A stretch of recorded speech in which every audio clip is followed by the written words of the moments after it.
So a video that many of you have asked for, and that is camera comparison. This is with the Vivo X300 Pro, the Samsung Galaxy S25 Ultra, and the iPhone 17 Pro Max. The front-facing cameras right now, there is a difference in the sensors. We've got 50 megapixels with the Vivo, we have 12 with the Samsung, and then 18 with our iPhone 17 Pro Max. Now it seems and does have a wider field of view, so this is more of an almost basically an ultra-wide with the front-facing camera here. So I have the phones on the latest firmware. They're using electronic image stabilization at the moment. There is some wind noise, so we are going to hear that, and this is a good real-world test to see how the microphones are going to handle things. And I have the audio and the mic settings, and everything else is the default settings. Just to keep it fair, I've got to set everything to default with these phones. So I'm still keeping with 4K 60 ultra-wide cameras now across all three. So 50 megapixels with the Samsung, 50 with the Vivo, 48 with the iPhone. All of the rear sensors are 48 megapixels. So I'm looking at the stability here with the electronic image stabilization. A bit of a jog, testing to see which one is the steadiest and which has the widest field of view, because that's after all what you want with an ultra-wide. You want to be able to fit in the maximum amount possible, and they use some crop here with the electronic image stabilization. So I go over now to our main cameras. These are using optical image stabilization and electronic, and a really nice view here. So this is along Las Rotas, Denia, Alicante, Spain, where I pretty much film most of my videos here. Stability is looking excellent. I just pan around slowly, see which is the smoothest. We often get a bit of jitter come in, especially with the Androids. It seems to be something that's been plaguing them for some time, and no one seems to have solved that problem. So we'll go up to zoom camera. So first I'll start out with optical zoom. So 3.5 times optical, 200 megapixel sensor with the Vivo. We go now over to 5 times with the Samsung and 4 times optical with the iPhone. And it's very hard for me to line these up so they're all in the shot, but I will try and do so. So just adjust the Vivo a little bit, that's better. Got them lined up good. And now I'm going to proceed to take that zoom up now to 10 times on them. So we have 10 times on our iPhone. Looking at the Iron Tower there in the background. 10 with the Samsung. Trying to hold it as steady as possible. And 10 times now digital with the Vivo. Quite a bit of a difference here. So which one do you think is the best? I can already see one of them looks quite a bit steadier, at least as I record this. Now I've gone over to 8K video, although I'm not going to be exporting this video in 8K, it's downsampled to 4K, so the two Android phones should look a little bit sharper. Now the Samsung, you can shoot with the zoom camera 8K footage, you can't with the Vivo, and the iPhone, that's just 4K 30. So 30 frames per second, 8K on the two Androids, down sampled to 4K 30. And what do you think? Is it sharper? Does it make it worth it to shoot an 8K, that extra large file size? I mean, you can crop in, and that gives us a little bit of an advantage. So definitely the Androids have that option. If you need 8K video footage, then you have to go with the Android phones. iPhones, Apples, don't care about 8K yet. So now with video, it's 4K 60 again across all three of them, and I want to see which one looks the best and has the smoothest frame rate. Hopefully no drop frames, no jitter when I do pan around, and which one has the least amount of noise. Very difficult conditions here. So this is a very dark patch now as I look towards the Castle of Denia. A bit hard to see, it is in the background, and I can see the sky is handled differently across all three. Seems to be quite a bit of noise with the iPhone, and looking quite dark with the Samsung, but the Samsung is actually more true to life. That's what I really see, is quite dark at the moment in that area. Now this area is quite a bit brighter, and a light jog just to test the stability, which is nowhere near as good as daytime as you can expect. A lot more difficult for the sensors. Over to our stills now. So portrait mode, selfie. I don't know what happened with the Samsung, but that's in third place. There's a bit of a blue tint to it. And yes, the lens was clear. They are all cleared with a microfiber cloth. The Vivo looks good. The colors, all right, a little bit more true to life here. I do like the iPhone, I think, for the portrait. It's quite pleasant. Stitching is good on the iPhone. It's also good on the Vivo. So if I have to pick a winner, probably leaning towards the iPhone selfie for portrait selfies. Portraits with the main cameras right now, you can see that the Samsung's approach, I do like. It's softer, it's not over-sharpened. The Vivo's looking a tad over-sharpened. And notice that the background blur, it did include, well, part of the tree. That's not too bad. It doesn't look like it's out of place there. It could have been in focus. The iPhone does a very good job, but the stitching is the best with the Vivo. If you look to the right of my daughter's here, you can see all the individual strands. The iPhone has just removed all of that. So I think for the rear camera portraits, I'm going with the Vivo. The next group of photos of Vera, I decided to use optical zoom max on all three of them. So the S25 Ultra is 5 times, 3.5 with the Vivo, and 4 times optical with the iPhone. They're all looking excellent. If I have to choose a winner, I would say probably the Vivo, but a very close second is the Samsung Galaxy with all the details captured there. Third place, the iPhone. And why is that with the iPhone? You can see as I crop into 200% that the iPhone just doesn't have that sharpness, the detail. It's a little bit more noisy. It's clearly third place to me. And the zoom camera performance of the Galaxy S25 Ultra and the Vivo are the better here. Definitely bettering the iPhone. So in this scene right here, I'm focusing on the HDR performance. And you can see that both the iPhone and the Samsung, they are, well, they're not exposing those curtains as well as the Vivo does. That's to the left. Now, I'm going to crop in now. This is a 200% crop again. And you can see that where we do have the area where the fireplace is, it's missing details of Samsung. So that for me is in last place. And I like what I'm seeing with the iPhone's not bad, but it's not quite as good as what I'm seeing with the Vivo either. So the details, the sharpness, the colors as well, more true to life with the Vivo. And overall, I think just a better image, especially that HDR. Bright red hibiscus. This is one that's very difficult to capture all the different shades of red. And normally all phones will clip those different reds. Now I wanted to focus on the natural, more true to life colors here. And the Vivo has done the best job when you look at this, especially when I crop it now again to 200%. You see the different shades of red. It's more obvious with the Vivo.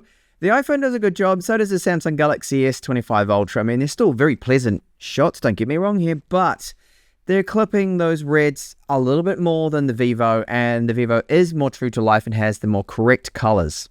But the Vivo wasn't always perfect, so this shot here, it is a very bright purple color, and it's a little bit off with the Vivo this time around. It's a tad too bright. It's been just brightened up.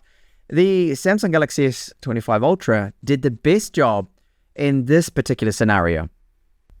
So with this shot, I'm shooting into the sun, and it's difficult for these cameras to process things. Now, I noticed with the Samsung, the HDR is different. It's brightening up the shadows. It's post-processing or just the way that they handle the HDR. Samsung, it doesn't look as good. It's a bit noisier than the other two phones here. So the Vivo's handled well, however, the color's a bit off. It's more what I saw the sky, how it is captured with the iPhone. This is more true to life. So even using the Zeiss natural preset, it doesn't always nail it 100%. I mean, it does a good job, but not always getting it perfect.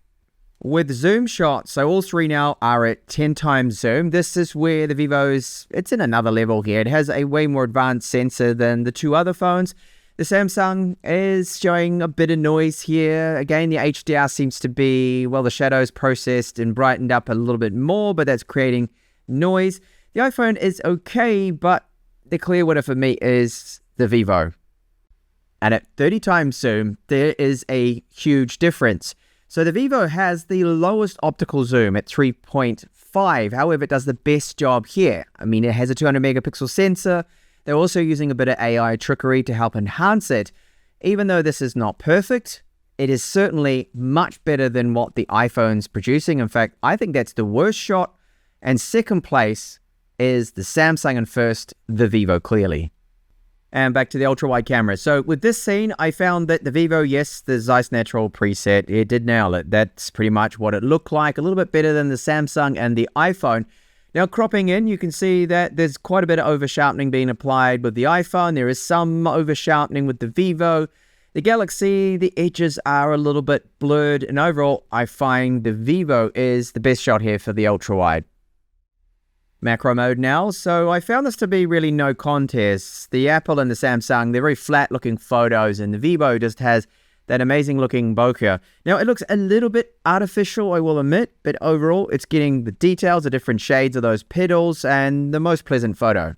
Yes, I'm finally onto now low light samples. So main cameras, there is a difference in the white balance here, and I'd say that the Zeiss preset at nighttime is doing a good job. It's less hit and miss than it is with daylight. Now you can see that all three of them, they've got a bit of noise in the sky. The way that they're handling the noise processing is all different. I think that it's quite patchy with the Samsung. The Vivo's got a bit of a greenish kind of tint to it. Not so good there either. And there's a lot of noise with the iPhone 17. So none of them are really amazing. Now when I crop in, you can see over-sharpening or slight over-sharpening with the Vivo. Maybe it has the most detail there, but some of it is sharpening. And the iPhone image is also looking very good. If I've got to choose one, which I will, I'd say just the Vivo pulls ahead with this particular main camera shot. Low light selfies, well, this to me was very easy. It's the Vivo with the sharper looking shots and just overall the best, as you can see from this example. Another area with low light, if you take a photo of a lamp or a candle, it just seems to come out so well with the Vivo. It could be down to that Zeiss T-Star coating, but it's more to do with the way that they've just processed this. Fantastic shot. It was exposed the best, this lamp, compared to the other two. As you can clearly see, the Vivo leads. And then at their optical zoom maximums here, across all three, you can see that the Vivo has absolutely dominated here. It exposed this lamp, LED lamp, the best, and you can even see details such as fingerprints on it, which you can't really with the other two that haven't exposed it as well as the Vivo. Then with this shot, the iPhone and the Galaxy S25 Ultra didn't stand a chance because it's a 10 times low light zoom test. Looking at this restaurant, and the iPhone's got a lot of blur and noise to it. The Samsung is very noisy, and the Vivo clearly looking leagues ahead, as if I used a telephoto extender or something, but I didn't. Yes, it's not perfect. That guy's face looks a bit strange, but you can actually see those details. You can't really with the other two. It's just all noise and pixels and doesn't look great. So recapping my findings now, remember this is all subjective. It's down to personal preference, a lot of it, but this is one you can't deny. Microphones, yeah, S25 Ultra, it was the best, handled the wind noise the best. Now, for the vlogging video footage, so front-facing camera 4K 60, the iPhone's stability is very good. The Vivo also very good, but the Vivo got the colors more true to life. I found that sometimes the iPhone would be a little bit off the white balance, and the Samsung too. So I have to give that win. For me, I think it's the Vivo. Sometimes the iPhone was a little bit steadier, but overall I think the Vivo, because of the colors, I did like it. However, for the rear video, I found that the Vivo was at times a little bit too bright. Those shadows just tweaked up a bit, and I don't like that look. I think it looks as just a tad bit artificial. Now, very good video from Vivo. It's very stable. It's good. The Samsung video with the rear cameras look good. The iPhone at 4K 60, I felt was just the smoothest overall, which is really what you want with 4K 60. You don't want any jitter to come in there into play. Now, zoom cameras, the stability on the Vivo, very good. And even that main camera, as mentioned, was good. And low light performance, however, this is where I feel the Vivo did pull ahead. I think the Zeiss T-Star coating does help out, and it seemed to suffer the least with those lens flares and reflections compared to the Samsung and the Apple. Then for the still performance, I think the portrait shots look the best with the, well, skin tones, probably the iPhone. The Vivo, very good. I did like the soft look to the Samsung. I like that, but the stitching was the best with the Vivo. So they all kind of traded blows there. There was no real winner when it came to portrait rear photography. Now, selfies, depends on, again, personal preferences. Skin tones handled slightly different. I did like the Vivo selfies and the ultra-wide. For me, it was the Vivo. There is a bit of over-sharpening being applied, but not as much as the iPhone. And the colors tended to be with the ultra-wide more true to life. And macro shots, the other two phones didn't stand a chance. The super macro mode with the Vivo, I think, is still amazing, and it left the other two well behind. And then where the Vivo was leagues ahead, I found was low light zoom photography and just general zoom photography. We've got an amazing 200 megapixel sensor there with great stability, that 3.5 times optical zoom, and it really just seemed to dominate. And low light main camera performance was very good with the Vivo, but the others were very close too there. So do you agree with my findings? I hope you did like this long camera comparison. I wanted to go into, like I normally do, a bit of detail here. And again, thank you so much for watching it and making it this far. Hopefully see you in the next one.